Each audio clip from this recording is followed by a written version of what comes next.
Mike Macdonald and his ever-evolving defense. Let me say that again. This isn't a Macdonald defense that stands in place and is based on rigidity. It's one that's based on continuing to mold and develop over time. And the development that you see him doing is the cascading effect coming down from the safeties, down to the linebackers, down to the defensive linemen. And I'm talking right down the middle. And what do I mean by that? You have two safeties, split safeties.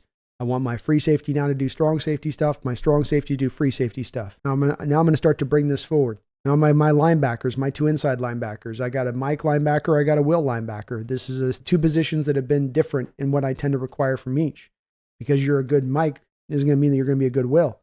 I might need a different skill set kind of guy, a different kind of build of a guy. I think the difference between a Bobby Wagner to a KJ Wright. But with Mike Macdonald now, the cascading effect is to come down to the linebackers and say, no, there will be no Mike. There will be maybe no Will, as he talked about in that press conference. You might have more often than not, this guy will tend to be the Mike play in and play out, but they can flip it at any given time.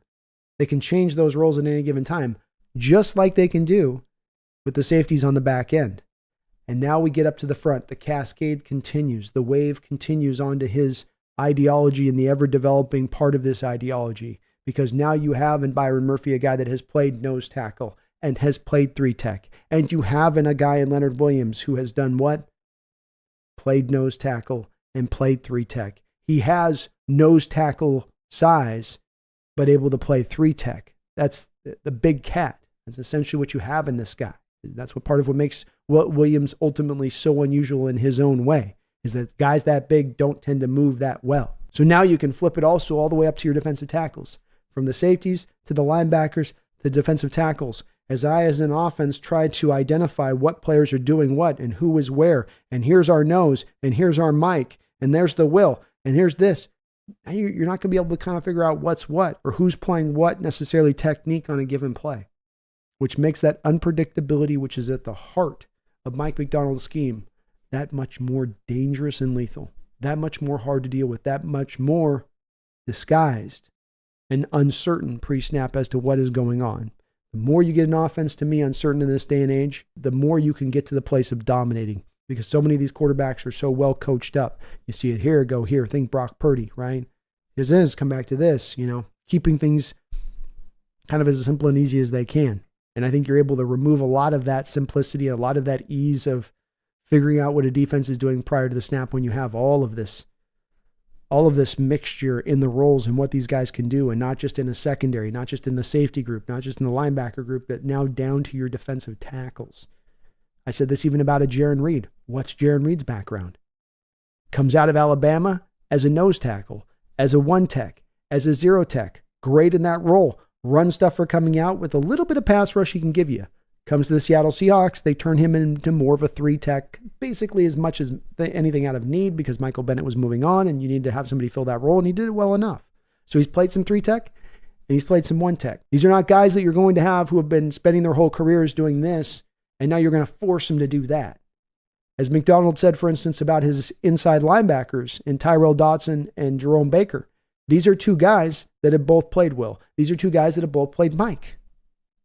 I said about Williams, he's played nose tackle. He's played three tech. Murphy's played three tech. He's played nose tackle. Jaron Reed has played three tech. He's played one, comes out as a one tech, basically as a nose tackle out of Alabama, turned to a three tech through a lot of his career, went back to a nose tackle last year. You're not going to have to force their fluidity between these positions. It just comes out of the box. It comes with them. And I think Macdonald is moving this direction with his defense where it becomes formless in so many ways. The way teams are attacking defenses now in this modern era, as much as it's the form. Cover three, off coverage. Corner's likely to drop and bail. I can attack underneath. Cover two, you'll go to the corners. You'll have the corners up and press. They'll be running trail. Can I get it into the honey hole spot? Can I hit a post inside the safety before he can come up from the cover two? Maybe I'll just dink and dunk you underneath then. There's a very easy, dialable way for these offenses to go against these particular style defenses that are rigid in their structure to what they are. If you're unrigid, if you can be completely, as I say, formless in your shape, now they can't just know what to attack easy peasy. Now you can attack what is their glaring weakness. Raphael says, when the league adjusts, takes on Mike Macdonald's scheme, what do you think will make Macdonald a good coach? I think the thing that makes Mike Macdonald a good coach is the fact that he's running a cutting edge scheme, but not a cutting edge scheme that's just a wash, rinse, repeat of what his predecessor taught him. He took over for his predecessor in Wink Martindale because of the adjustments he built into that same scheme that Martindale did not have built in. Leaning away from the man-based coverage concepts, going to the zone-based coverage concepts, the changing pre to post snaps, what you're trying to show on your coverages, and rolling those coverages in every different variety of fashions that you can imagine. He's a coach that is showing you it's about really maximizing what my player's talent is around me and having a flexible enough scheme in order to do that. I got Jamal Adams, and he blitzes a lot, and yeah, we don't like to blitz a lot. Yeah, but do what that player does best. Get the most out of him and put him in that position. Last year, you had Jamal Adams blitzing at like a 5% rate, which was below what he was doing even with the New York Jets. Now, that's not something Mike Macdonald would do. He'd be leaning into what that player does well, and his scheme is not rigid. The place we were talking about earlier in the stream with this, Raphael, that's a place that's different completely. What he was doing with the Ravens is, yeah, with your Ravens, you have your free safety and strong safety doing different stuff, but he wasn't asking Roquan Smith to become a Will on certain snaps and Patrick Queen to be a Mike. He wasn't asking Justin Matabuke to be a nose tackle on snaps and for Michael Pierce to be a 3-tech.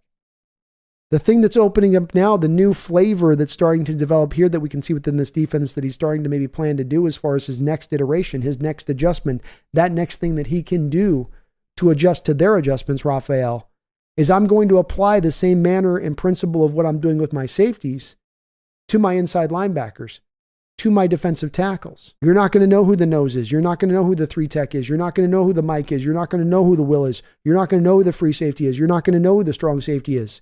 How does that inhibit an offense when they can't determine any of those positions? This 3-tech might become the nose. That nose might become the 3-tech post snap. That single high safety sitting up there as a free safety right now might end up becoming the box safety, and the box safety might end up becoming the free safety. Unpredictability, complication, disguising your intentions. The combination of all three of these things makes it very hard for me, Raphael, to see there's some magical adjustment that an offense is going to be able to make to then take advantage of this scheme, to then solve this scheme. It has the adjustments built in to counter your adjustments.